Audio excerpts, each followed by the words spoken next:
Okay.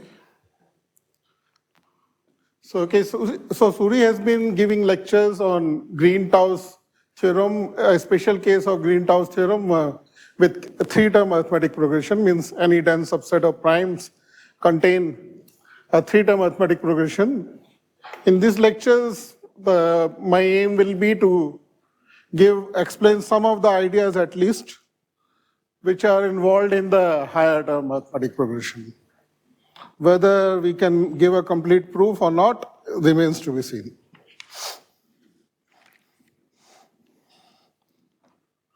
All right, so though Suri has already explained, given a statement of Szemerédi theorem and Green-Tao theorem, but let me nevertheless state it in a slightly different form, only slightly. And if you have not seen these things, maybe it is not a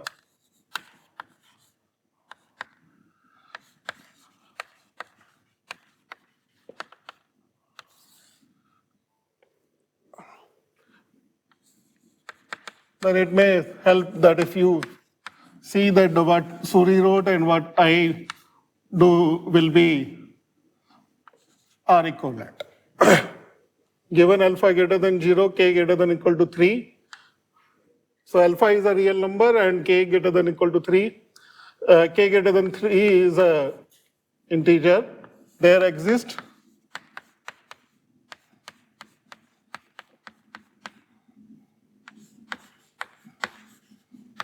a natural number which depends only on alpha and k, such that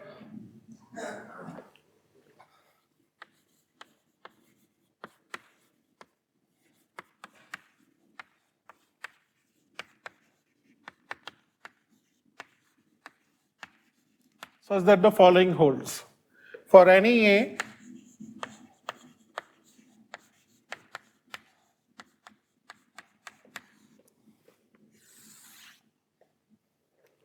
subset of 1 to n with n greater than equal to n0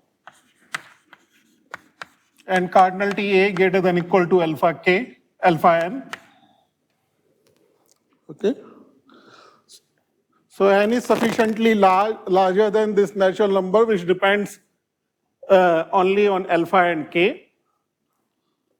And for any such a subset of 1 to n with which contains at least alpha n many elements of a from 1 to n,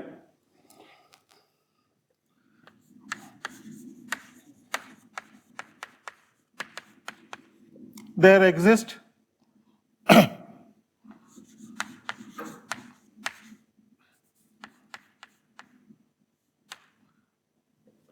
with d not equal to 0 such that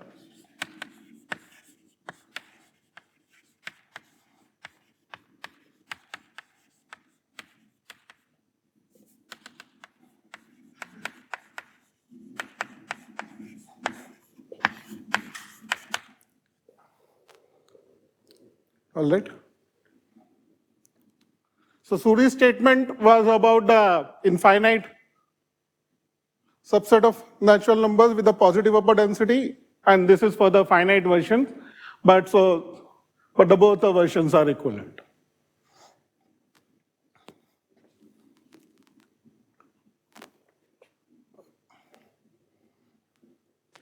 All right.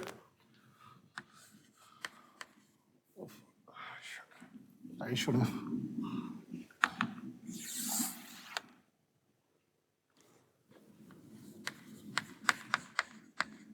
Green-Tao's theorem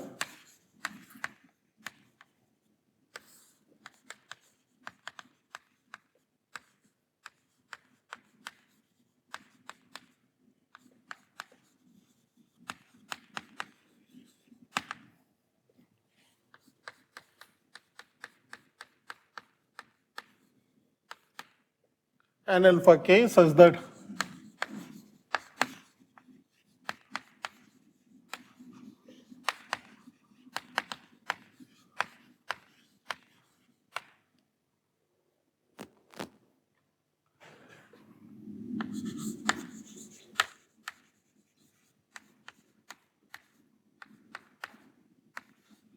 for any subset of primes,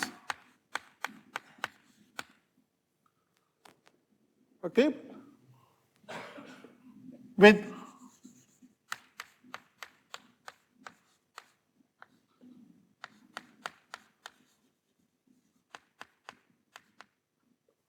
and of course n is greater than equal to n0,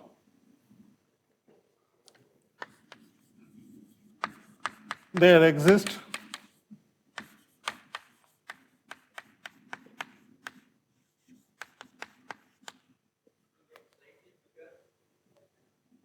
slightly bigger.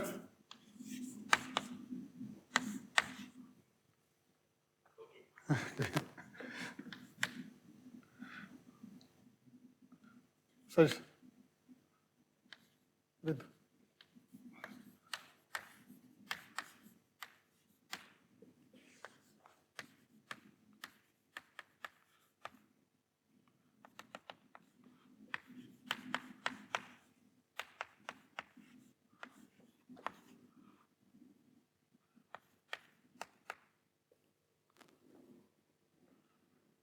all right.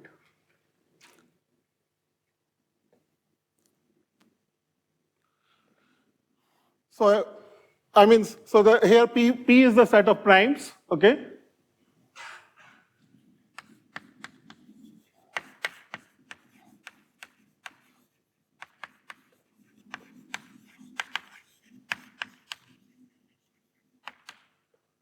Okay, so basically if the set of P1 is a subset of primes with the relative density inside P being positive, then the P1 contains a non-trivial k-term arithmetic progression.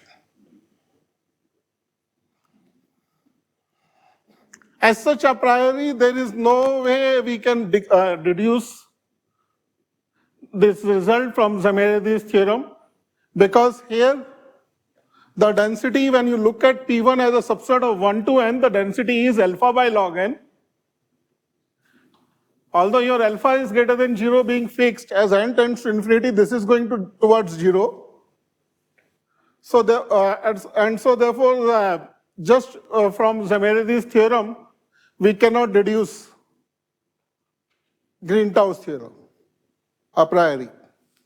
But that is exactly what Green and Tao did, that they devised a method to deduce the result about primes using Szemerédi's theorem. So in these lectures, we will use Szemerédi's theorem as a black box. We will not be able to give a proof at all about Szemerédi's theorem. I am not aware of any short proof of Szemerédi's theorem. What we will try to prove is that, assuming Szemerédi's theorem, how to deduce Green-Tao's theorem.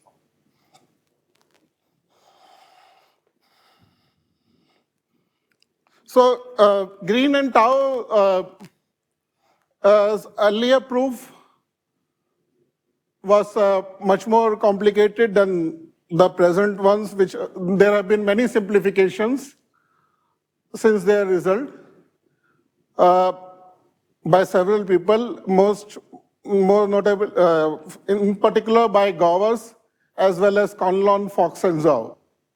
So in these lectures, we will explain those. We will not explain the original proof of Green and Tao, but we will explain the simplified, the simpler proof which has been obtained since then.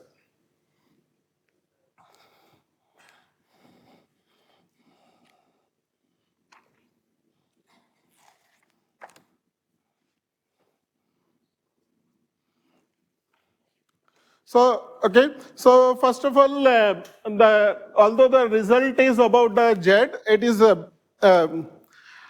better to work in a cyclic group for us. And so I state a simple result, which is in this topic one uses many times. So reduction to Z mod PZ.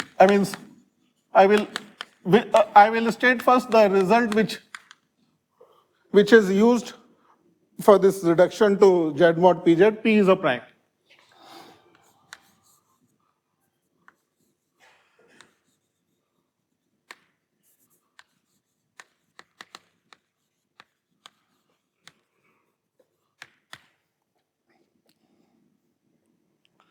One advantage with working with Z mod Pz will be that it is a group. And moreover, okay, so doing many, and it is a finite group, so therefore doing things becomes slightly easier,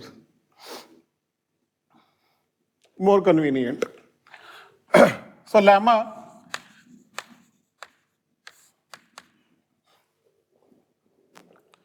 which I will,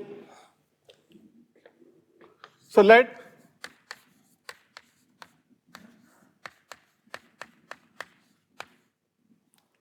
A be a subset of 1 to n, and P be a prime with P greater than equal to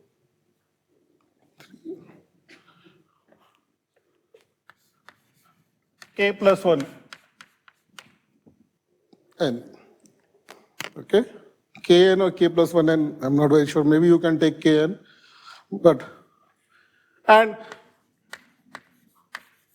A bar be the image of A in Z mod Pz under the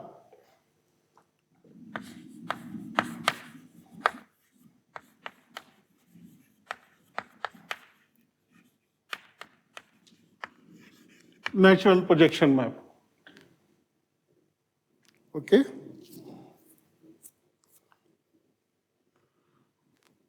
Okay.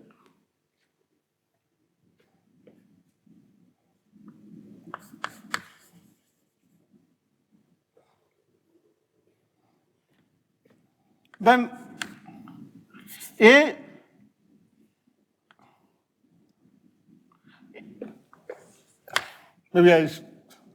A contains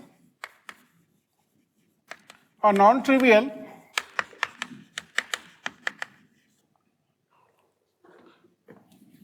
k-term arithmetic progression if and only if A bar contains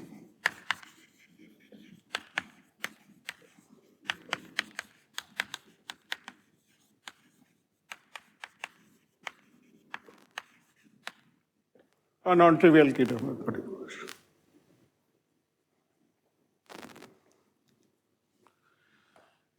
All right. So I will just give you an example which will show that actually you just, of course we should take P to be greater than equal to n. Otherwise, if you don't take P to, unless we take P to be greater than equal to n, then there is no reason to assume that A to A bar, the map will be injective. So at the very least, we will want that the map is injective.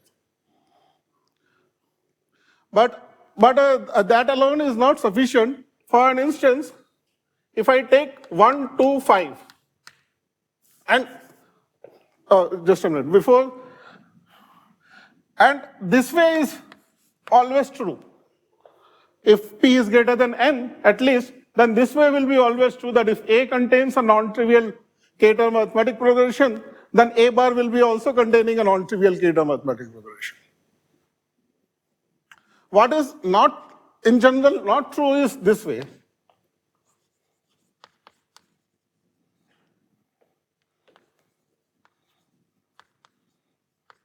This way is not true under the weaker assumption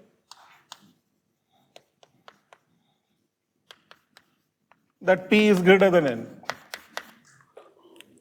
All right? For this, just see this example, 1, 2, 5. This is not an arithmetic progression. 1 to 5 is not an arithmetic progression. But if you read it mod 7, then what is it? This is equal to 1, 1 plus 4 and 1 plus 8.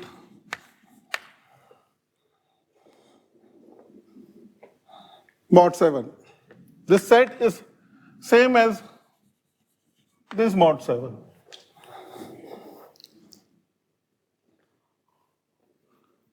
All right? So, okay. So, once you, okay, I will leave this, the proof of this lemma as an exercise. In any case,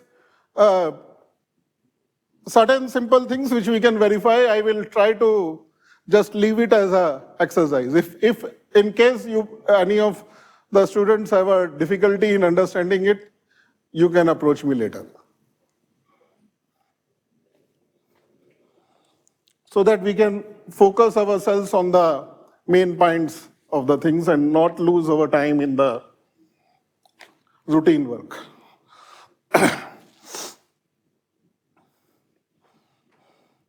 Okay? So what? Fine.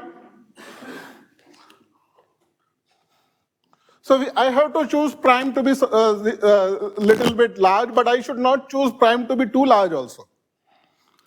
If I choose my prime to be too large, then what will happen is that even if A has a density positive, if I choose A bar, then A bar in Z mod PZ, if I prime is too large, then A bar, the density in the primes will be very small. But then we will choose just a prime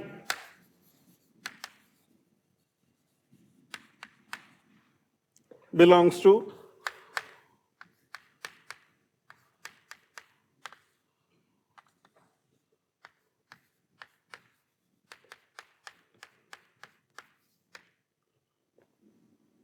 and which by the Butner, how do you pronounce? Which postulate? Bertrand postulate. You know that there is a prime in this interval, so we will choose any such prime. So now, since P is since K is fixed, okay, since K is fixed, so the P, that means that P and N are of the roughly of the same order. So therefore, the density of A bar and A are nearly same. I mean, it has gone by 1 by K, but still it is positive.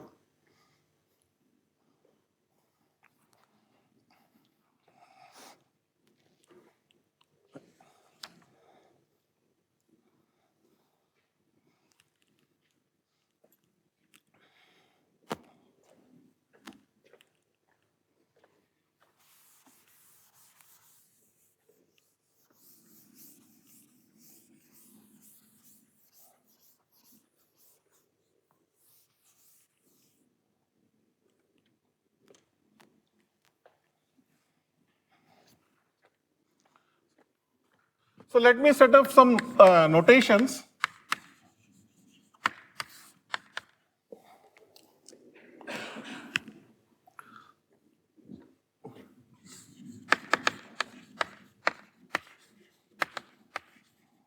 Given a finite set X and a function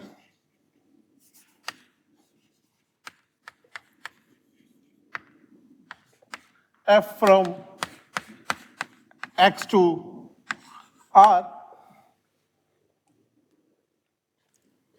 we will write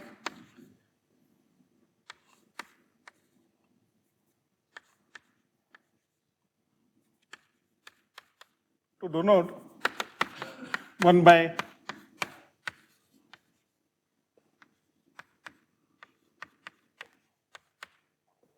all right.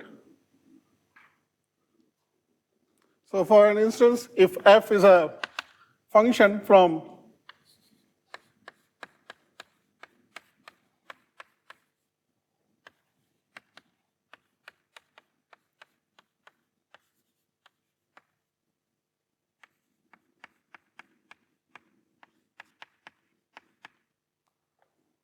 the average of the function.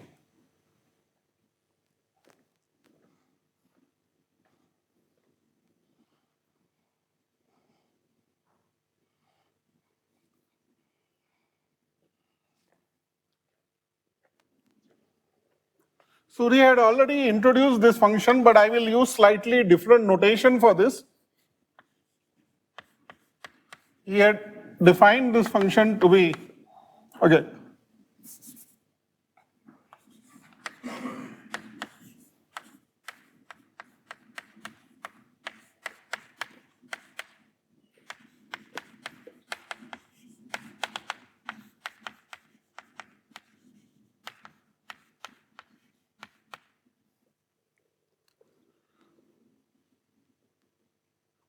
Is it visible what I'm writing?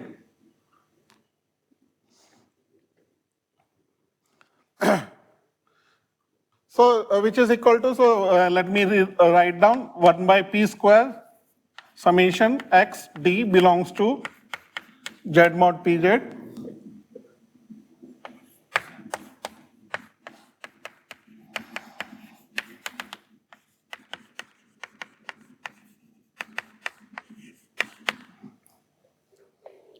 x plus k minus 1d. Right.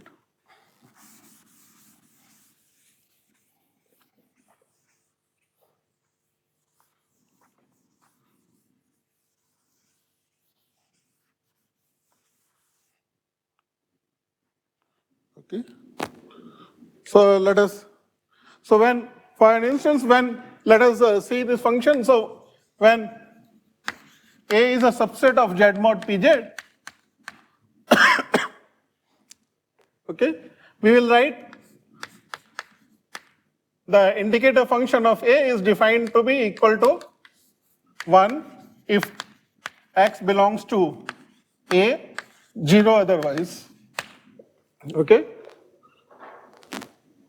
And by an abuse of notation, we will many times denote this indicator function also by A. Okay?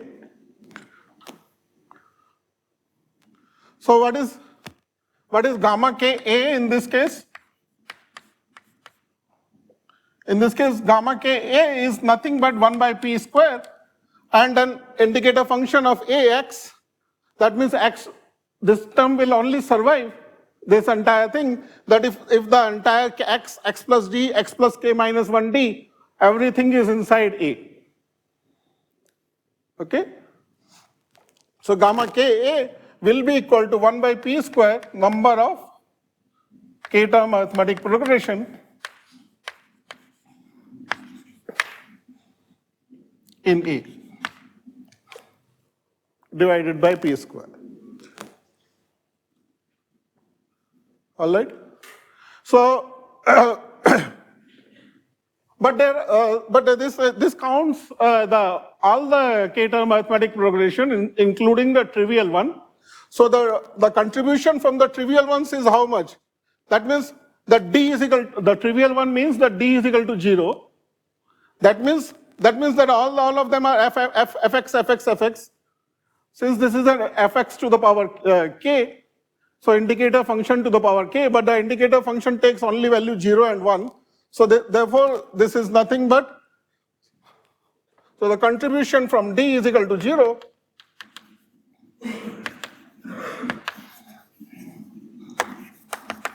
Is equal to cardinality A by p square. Okay? So therefore, a trivial corollary is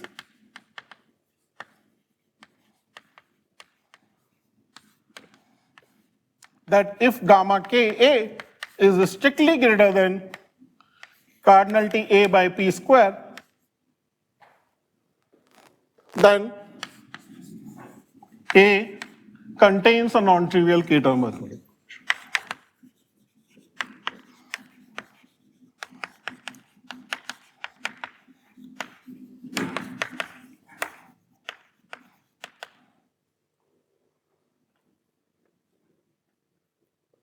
All right.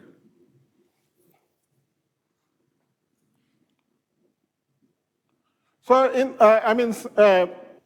the way we will prove that a certain subset of Z mod Pz contains a non-trivial k-term arithmetic progression is by obtaining a lower bound for the gamma Ka and then saying that that bound is strictly bigger than the contribution coming from the trivial when the d is equal to 0.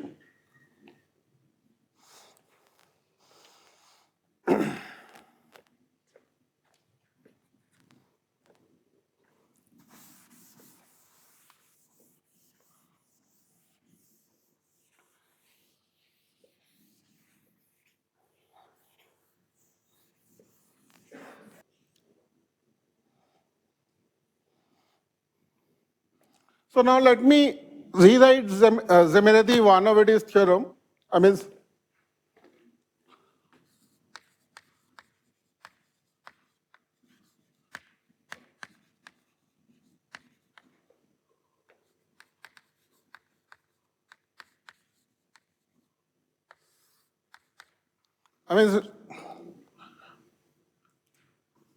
By this means the statement which I am going to write will follow from Szemerédi's theorem using Vanavedi's trick. Okay? So Szemerédi theorem tells us that a dense subset of natural numbers or Z mod Pz contains a non-trivial k-term arithmetic progression. What it will, this result will tell us actually you can get a lower bound for the gamma k. Sorry, yeah.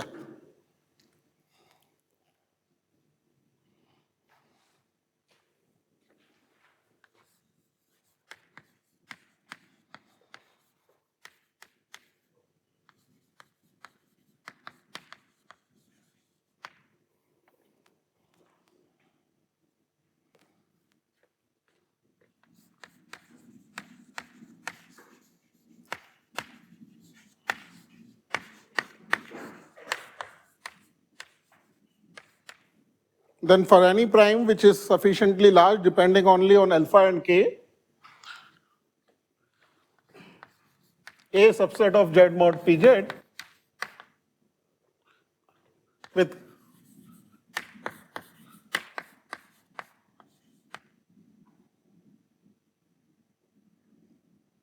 alpha p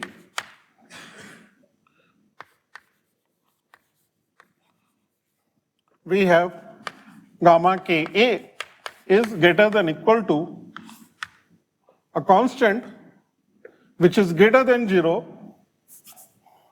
where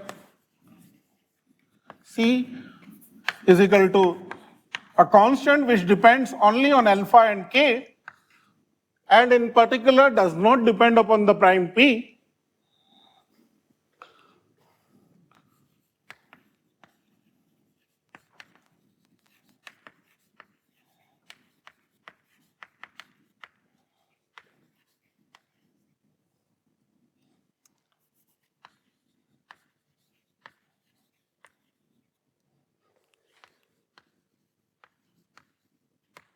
Depending only upon alpha and k. So just since this will be crucial, so the remark, if I allow this constant to depend upon the p, then the result is absolutely trivial. If I take c is equal to 1 by p square for an instance, then gamma ka, the contribution coming from the trivials when d is equal to 0 itself is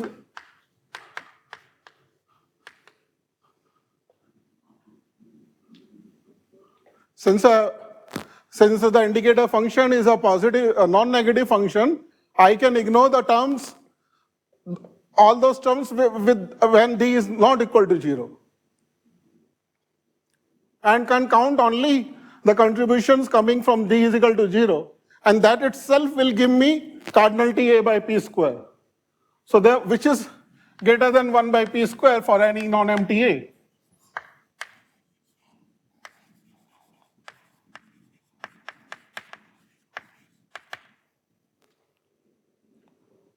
All right. So therefore the main an important point of the result is that this constant does not depend upon P.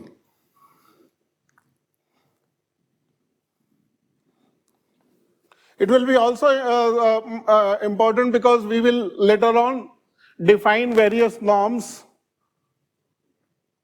on the space of functions from Z mod Pz to R. Now, since our P is fixed, this is a finite dimensional vector space. So therefore, all the norms will be equivalent. But the equivalence means one norm less than equal to the other norm, then the constant will depend upon the dimension in general. So therefore, we will never be able to use the fact that the norms are equivalent except the fact that all of them introduce the same topology. But when it comes to the inequalities, all the norms are in fact in a sense inequivalent, although they introduce the same topology. Because we cannot afford to when we do the calculation for the constant to depend upon the prime P.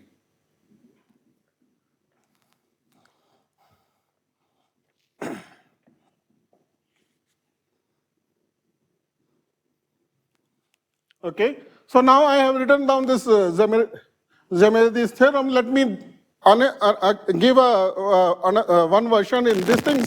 Now let me rewrite this result in the Szemerédi theorem in the function version. This is for the indicator function of the set A. Let me rewrite this result in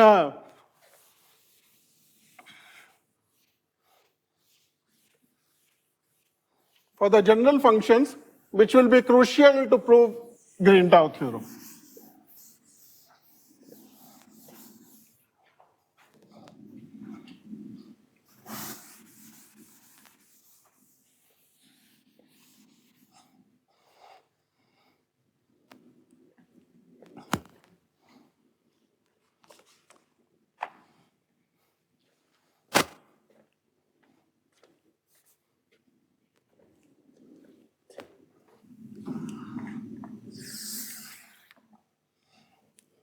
Okay, maybe I write. Okay, fine.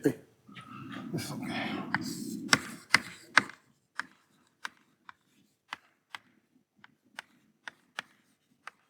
Okay.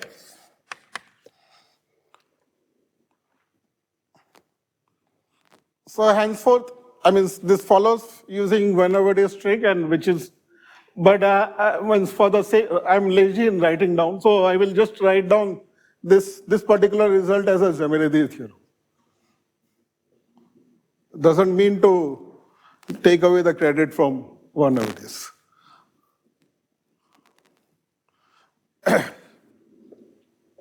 It's a corollary which follows from the Szemerédi's theorem, which using Van-Overdy's trick.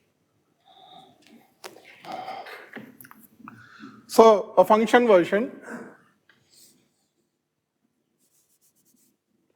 What is it?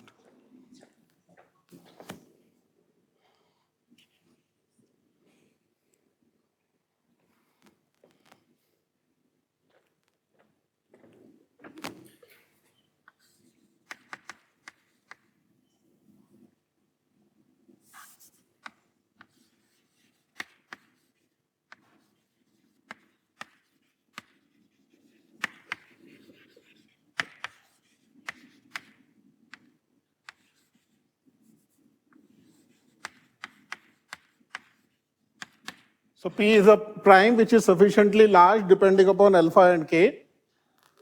Okay? And F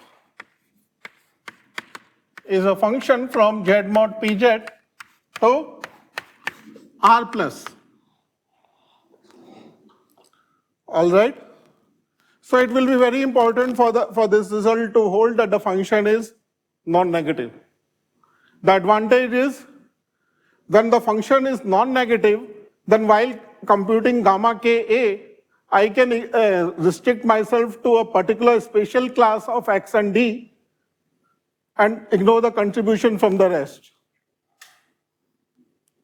This I cannot do if I don't know the function takes negative values also, because it may so happen that the contribution from the other values which I have ignored is negative, and so therefore I cannot say that the contribution in gamma Ka is greater than equal to the contribution coming from some spatial subsets, some spatial x and d.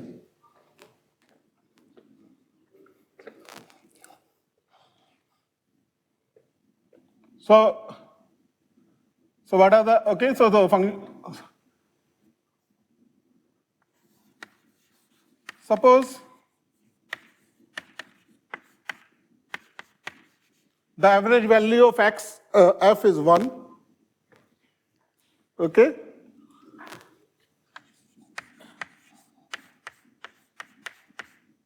I did not define norm. Okay, so I forgot to denote one notation. So for f belongs to z mod pz to r, and for any 1 less than equal to q less than infinity, we will write norm fq to be equal to ex mod f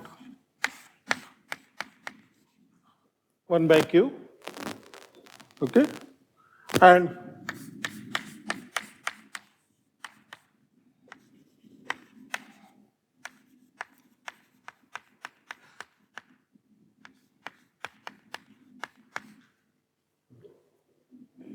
in this case it is maximum. Generally you write supremum, but since we are in a finite set, this is a maximum.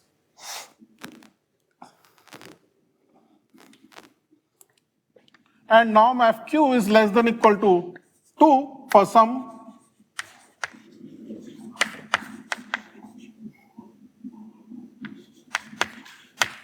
one less than equal to q less than equal to infinity, okay? I have intentionally taken this number to be slightly larger than 1 because I will need that, okay? But what is very important point is that this constant, whatever the value 2 or something, the result will hold as long as the norm is bounded by some absolute constant,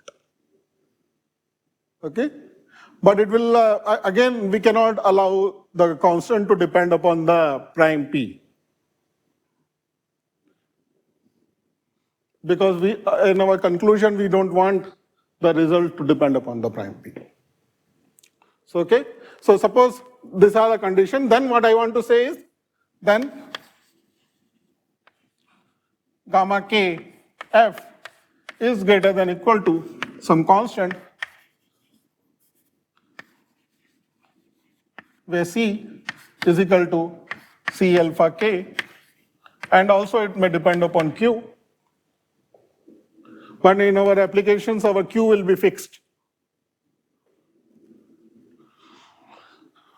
P will vary, but q will be fixed, so therefore it does not matter. For my purpose, actually, I will take only q is equal to infinity, but I think Suri will need for q is equal to 2 or a higher thing. Yeah? Between 2 and 3, yeah. But means I am, okay, this side. Okay, whatever. But anyway, in all our applications, our q will be less than equal to 4 or it will be infinity. Okay? As long as q is fixed, this constant is depend only on alpha and k. Okay. So when f is equal to indicate a function of a set,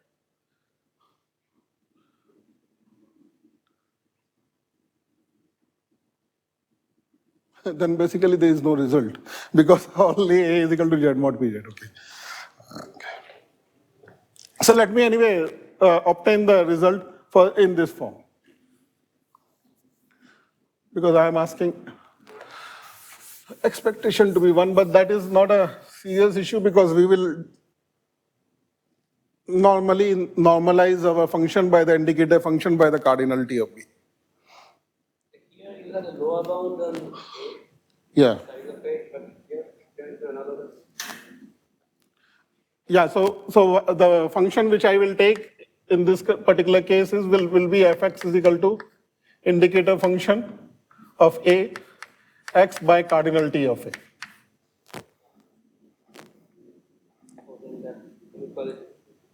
Then the expectation is 1. And if you look at the norm f infinity, that is less than equal to 1 by alpha. Okay. Okay. As I say that I am in yeah. It may not be, so I have to allow this constant to depend upon the alpha otherwise, which is positive.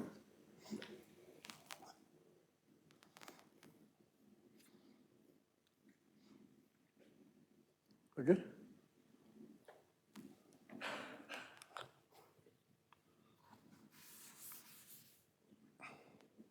Yeah, sorry. Slightly.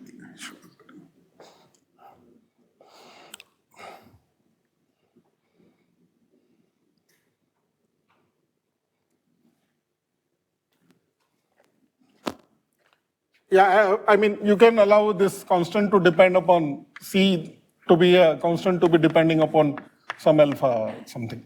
Then it will start depending upon this particular constant also. Okay. In that case, if I take my f to be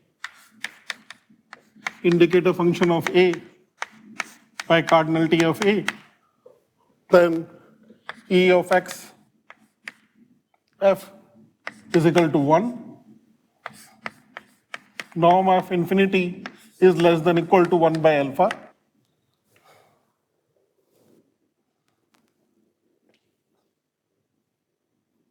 Okay. And then, yeah, it is, okay, fine. This is, I mean, so in our case, okay, when you are taking for the Szemerédi's theorem, here the norm of infinity is less than equal to 1 by alpha, and alpha you are fixing independent of P. But if I take the projection of the set of primes, then what will happen is because the primes of the density 0, the alpha will depend upon P. So therefore it will start depending upon, it will be 1 by P, and then this constant which I will get also will start depending upon 1 by P. Is the QS norm bounded by epsilon?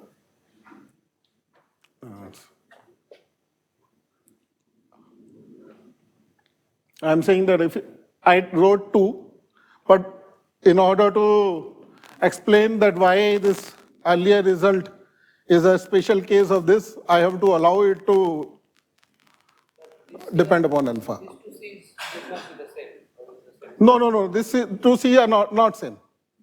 They are different.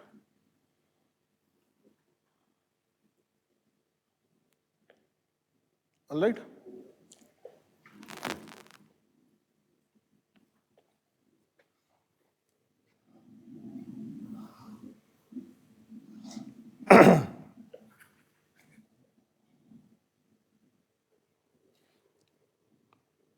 Okay, but anyway, for my purpose, I will just assume this to be less than equal to 2. That will be okay. Fine.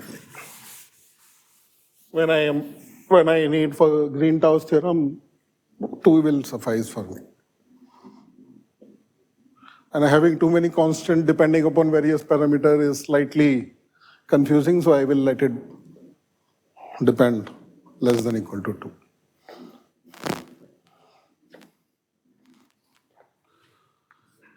So proof, I will deduce this result from this particular result. So let me first of all write down D is equal to those n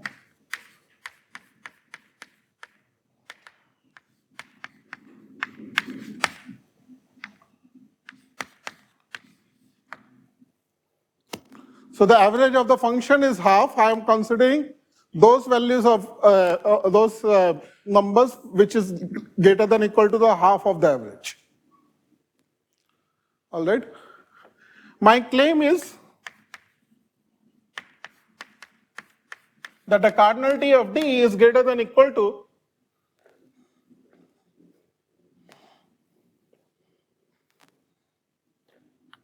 C1P, where C1 is a constant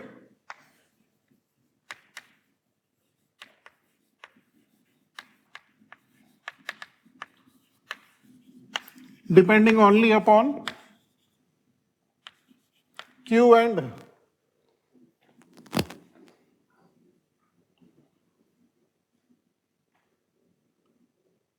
there is no reason why it should depend upon, yeah, depending only upon Q.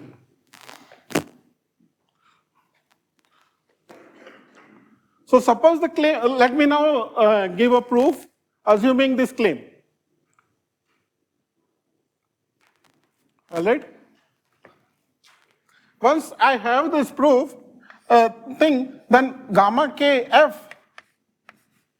will be greater than equal to, what is gamma kf? It is equal to summation x d belongs to z mod pz f of x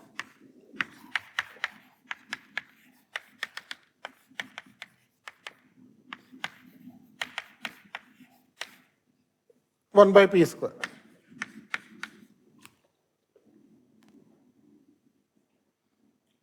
All right.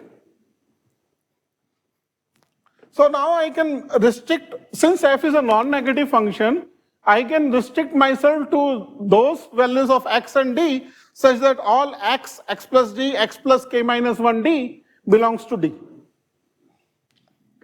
So this is greater than equal to 1 by p square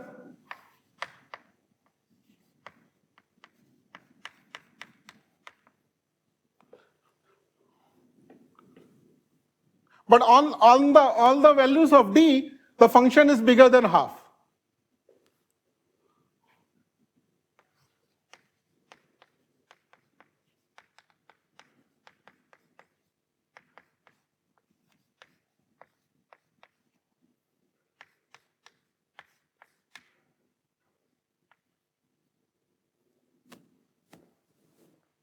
Yeah.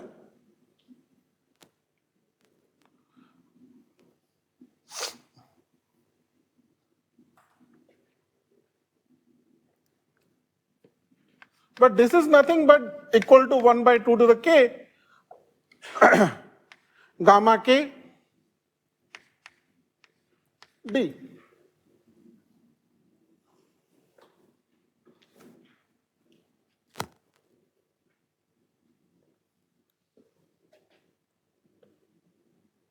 Which, because cardinality of d is greater than equal to C1p, therefore we will get this constant which will depend upon alpha. The C1 is depending upon Q, so therefore, so the alpha is depending upon Q, so therefore we will get something which will depend upon.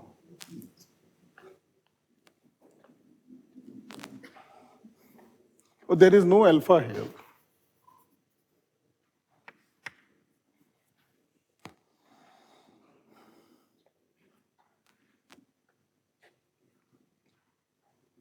All right. So what I need to, in order to prove the result, what I need to show is that this particular claim.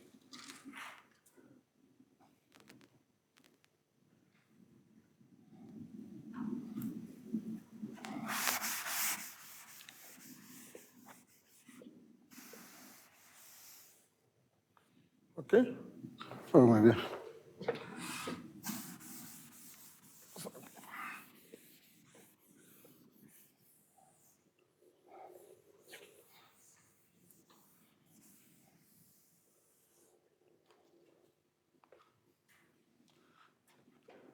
So in order to prove this claim, first I observe that 1 by p summation n belongs to d f of n plus 1 by p summation n belongs to d complement f of n. This by our assumption is 1. I have just written down, so this is EXF. And I have written down those things which are in D, which are in D complement. But in this D complement, the value of f is at the most half. So therefore, this particular thing is less than equal to 1 by p summation n belongs to D complement half. Okay. Now the cardinality of so therefore this is this contribution is from those elements such that which are coming from the D complement is at the most the cardinality of D complement by 2p, and the cardinality of D complement is at the most p. So therefore this is less than equal to p by 2p. P cancels, so therefore this contribution is at the most half. So therefore,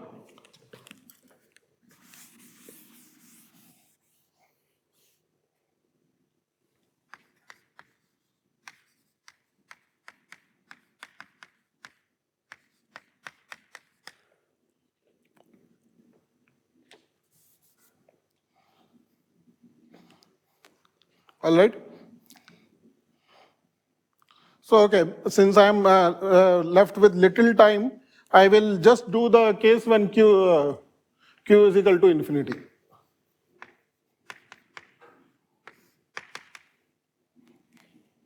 So therefore, the norm of infinity is less than equal to 2. Okay. In this particular case, then but on the other hand, 1 by p summation n belongs to D f of n is less than equal to, because on everything the value of f does not increase by 2. The maximum value f can take is 2. Therefore, this is less than equal to 2 by p into cardinality of D.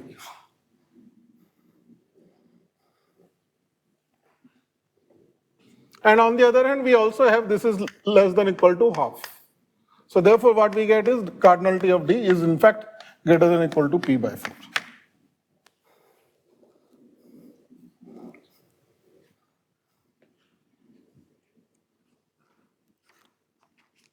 Okay, okay, since Suri will need it, maybe I'll. For the general Q, so so that proves the case when Q is equal to infinity. For a general Q, we will use holder.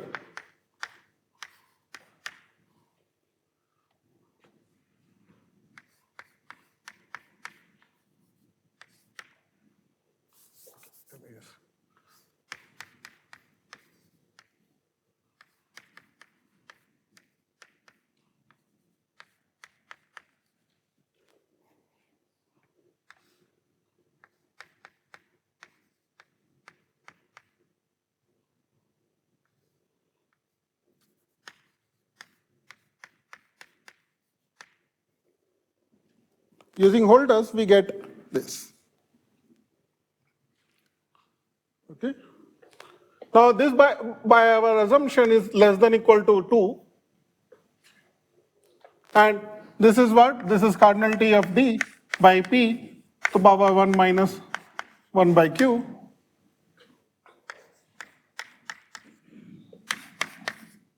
So therefore, cardinality of D by P is greater than equal to 1 by 4 to the power Q by Q minus 1. So again we get the cardinality of D is large.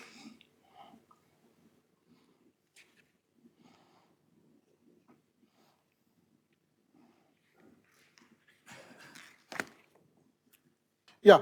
So okay. So now okay. So P is is given to us a subset of primes, P intersection 1 to n.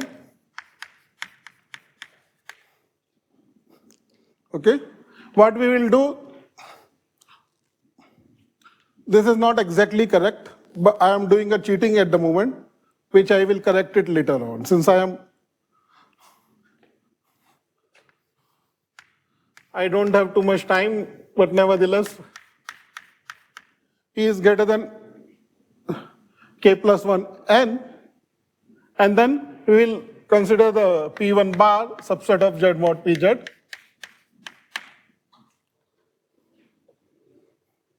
And we want to prove that this particular set contains a non-trivial k-term arithmetic progression. So what we will do is that we will associate to this the indicator function of p1 bar divided by cardinal T of p1.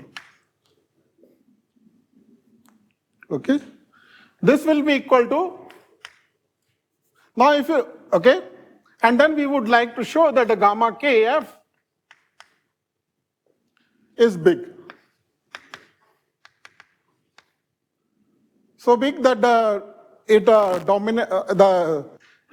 only the trivial term could not account for the for it to be that big.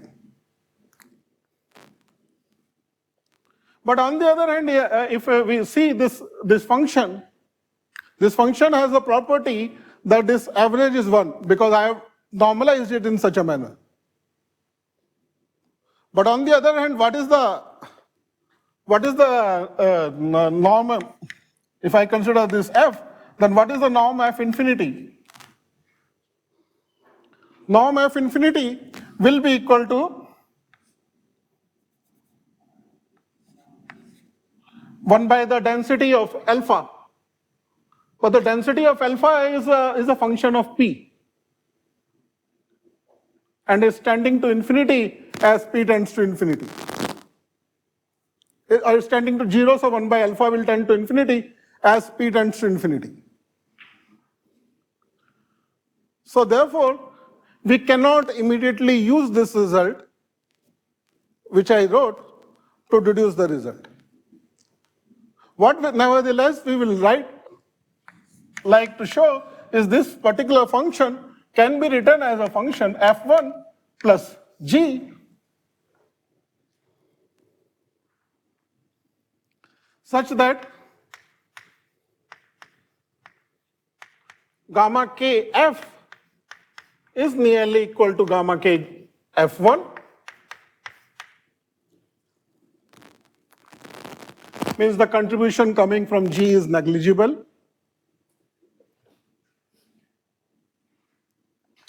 and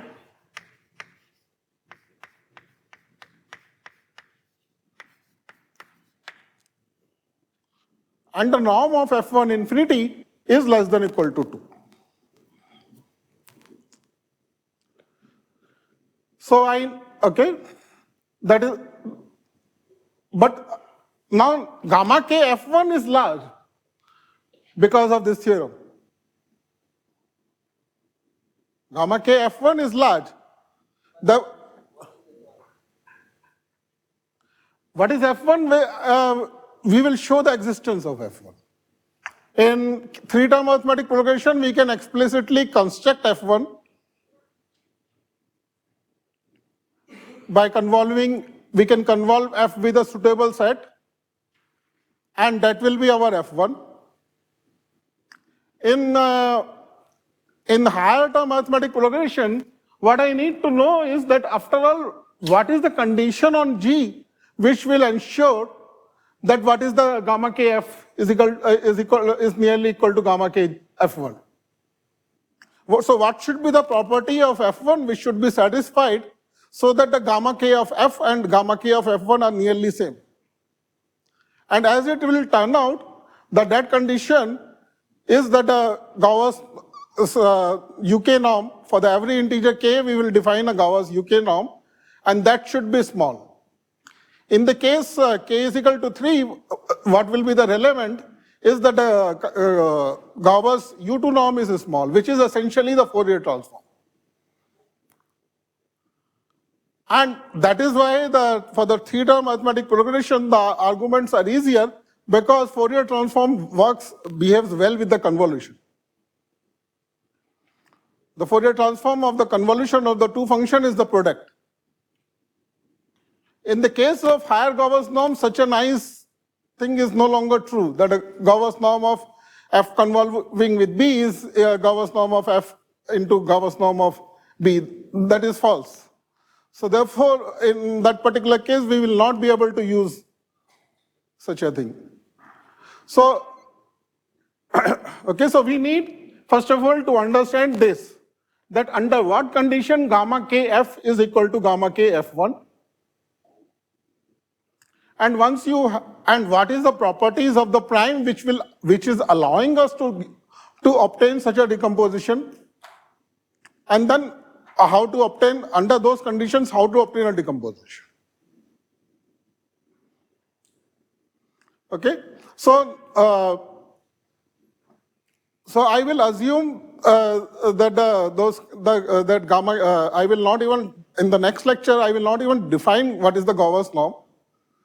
I will say that there is a norm such that if that is small, then the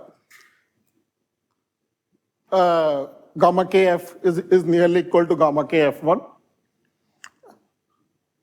I will assume the condition such that which are primes must satisfied, which is basically should be bounded by the pseudo-random measure. I will define what is a pseudo-random measure, and then try to show that once the function is bounded by the pseudo-random measure, then you can obtain such a decomposition using a elementary linear algebra, namely harmonic theorem. Okay, so to prove that the set of primes is dominated by pseudo-random measure and the Gauss norm controls the k-term arithmetic progression, that is an analytic and slightly technical thing. So what I will intend to do is to assume those things a priori and then obtain a decomposition using elementary linear algebra, and then later on go to this thing. Even in that, actually, so Gauss proved that not only for when the dual of the, okay, don't say too much. Okay, fine.